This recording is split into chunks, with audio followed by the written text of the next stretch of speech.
এটা ভাটৌ আছিল। ভাটৌটোৱে ঘূৰি বহুত ভাল পাইছিল। ভাটৌটোৱে ঘূৰি ঘূৰি মিঠা ফল খাইছিল।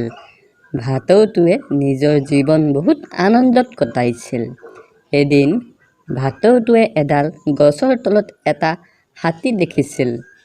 হাতীটোক দেখা পাই তাৰ মনত এটা বুদ্ধি আহিছিল। বহু সময়ৰ পিছত ভাটৌটোৱে গছৰ পৰা নামি হাতীটোৰ পিঠিত উঠি হাতীটোক বহুত বিৰক্ত কৰিছিল। হাতীটোক বিৰক্ত কৰি ভাটৌটোৱে আৰু গছৰ ওপৰত উঠি গৈছিল।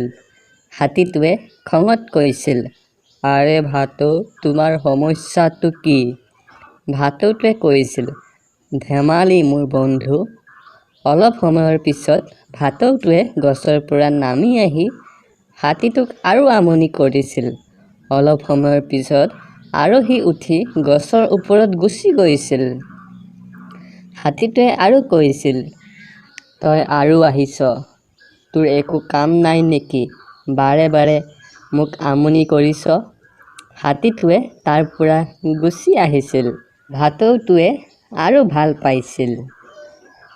হাতীটোৱে এখন নদীত গৈছিল।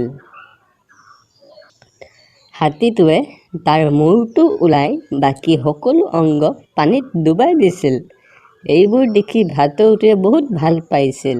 সি ভাবিছিল, মোক ভয় খাই হাতীটোৱে পানীত গৈ লুকাই গ'ল।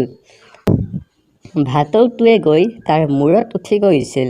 হাতীটোৱে গম পাইছিল যে পানীত ভাটৌটো আহিব।